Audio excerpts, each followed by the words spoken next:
the world. Oh my god, what? What? It can't be that bad. Could you stop? Could you? Oh my god, Cat. It's horrible. Dr. Dolphin's a thing.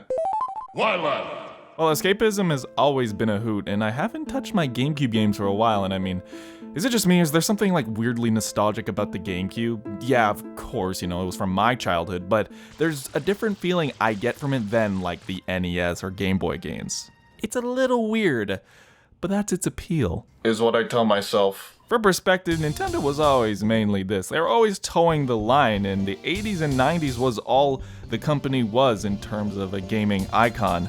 So, welcome 2000s, Mario's now wet, Luigi has a mansion, and Zelda's apparently disappointing until it isn't. And a this and a that, and okay, wow, these are definitive games, and we're just all like joking around like it wasn't that important.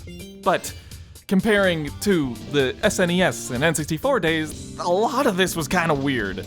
Then again, and we didn't even have social media, it could have been so much worse. These days, it feels like Nintendo is much more inclined to play it safe with stuff like Wildlife. but it's become staggeringly clear that they're really conservative with the main Mario brand.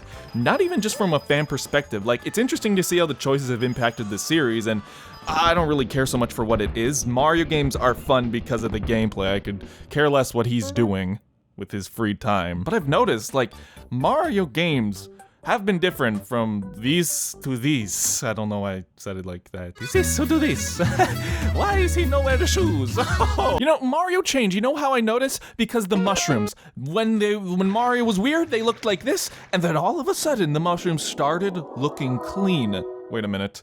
The first game where all this happened was, it always comes back to the soup. So to me, 3D Mario before this was in a weird limbo state, and I sort of really loved it. I felt the Mario series was just a bit brighter, more quirky, more willing to try something weird, and I know it's just Mario games, who cares, but that really tickles my nostalgia bone. For many of you, nostalgia now looks like this, but the block that was in my okay, it was clever, right? I thought it was pretty good. I am so sorry, that was such a roundabout way of getting to the point, but main thing is, there's a Mario Kart that Nintendo has sort of forgotten about, and it's one of the weirdest ones in the series, and I don't know if they're ever going to return to it. And it is such a product of the GameCube era. Put your hands together, The Last of Us 2. Mario Kart is probably the most consistent series known to man. Sincerely, I've liked a lot of series in my lifetime, but they always have a Game of Thrones Season 6 somewhere. All these games have their differences, but oh my god, you could pop in any Mario Kart at any function, and I guarantee that no matter who the person is, they'd know what it is, and they'd have a blast.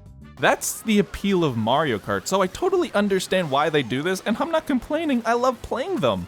Hell, I'd play this, I'd play the one with the B. Now, there it is, I've revived this series of videos that is way too clickbaity to be worth putting up, but it gives me a good excuse to talk about Double Dash, because sincerely, this is one of the weirdest Mario Kart games, but it's also one of my favorites for how original it was.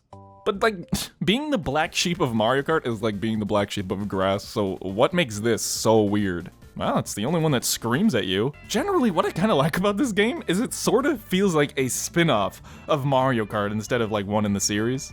Right from the menus, this was the last Mario Kart that had this font like the other Mario Sports titles, and this, as I've said in the past, I like it a lot more than what they've went with.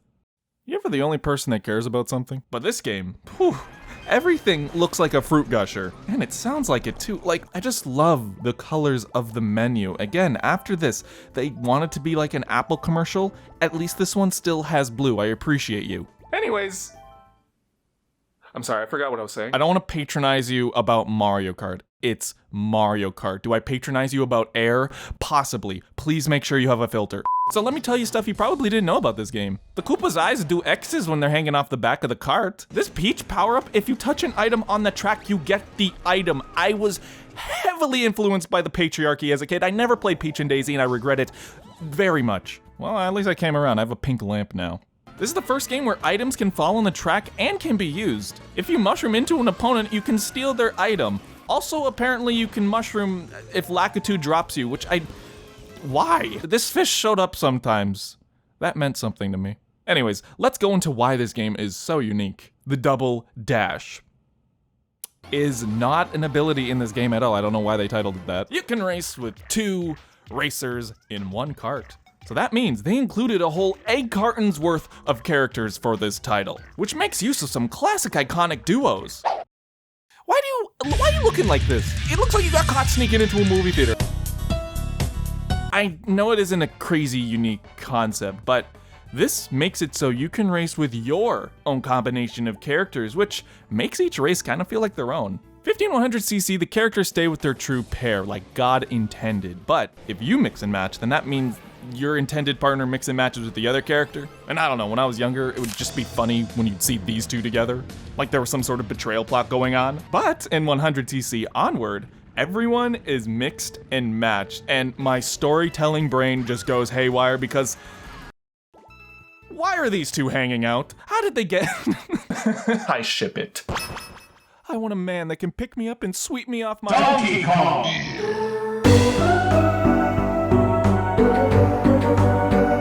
As a kid, I'd create dumb narratives as to why these characters would be racing with one another. Or I would just pick the funniest duo pairings. Your Uber is here, anime plotline, dinner, when you're working a shift and it's just you and your manager. How on earth did you convince these two to hang out? Mario, you son of a bitch, you f***ing reduced my paratrooper brother into a Koopa Troopa. It's ruined our family.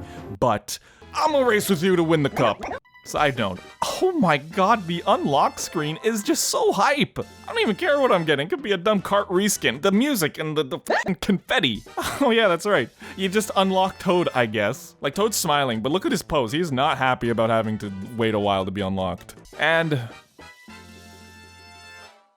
you know, I could say a lot about them, but to be honest, I played through the game, and by the time I unlocked them, I was done playing through the entire game, and I'm more for the journey, not the destination. Plus, it looks like they want a reaction. Like, look at these guys. They're like, hey, huh? Like, stop. Anyways, let's start a race. We haven't even talked about the gameplay. Neat. Don't let the inclusion of this animation on the starting line where your character's pushing the cart fool you. There is no reason you ever need to do this. In order to get the dash at the start of the race, you just have to press A. Why? I have no idea. There are so many weird changes they added to this game, which is weird because Mario Kart Wii, it added motorcycles and tricks, yet that feels more in line and more homogenized than this game. Maybe it's because the actual controls of this game are really bad. There'll be an easy object in front of me to miss. And somehow, I always hit it. It feels like if you want to move left or right, it's a huge commitment, and I don't get it. You have better left and right control when you have a mushroom active. I don't get it. All the carts feel like the worst carts of Mario Kart Wii, and that's what makes this game fun. The game is utter chaos. Sincerely, this is what I think of when I think of Mario Kart. Pure, unadulterated, unpredictable chaos, messing up your life. You feel as if you can't win it, and then you do somehow, and I don't get it. Everything is so unrefined and hard to control, but that's what makes it... What the fuck? Like, you know Mario Kart drifting? You do this, you get the boom, you can hop. This one, it removes it, I don't know why, and the drifting is its own weird thing. This was also the last game with 4 cups. No retro cups, which means... A retro gaming channel. Oh, yeah, no, that does explain a lot. They're all original too and have a certain flair to them. Redos like Bowser's Castle and Rainbow Road have a certain aspect to them that I really love. It's like grinding your teeth. Wait, hold up. They really can just fucking give you a whole mess. If you're behind on any of these maps, you really can't catch up. Except there's that little shortcut on Bowser's Castle that I figured out as a kid and I thought I was the smartest fucking being in the galaxy. But seriously, Bowser, you live here! One of the main things I liked about Double Dash is it felt like this was all an interconnected world. The classic example is seeing the Daisy Cruiser from Peach Beach and Yoshi's Circuit, or Mushroom City from Rainbow Road. There are so many cool and unique maps. It even has narcissism.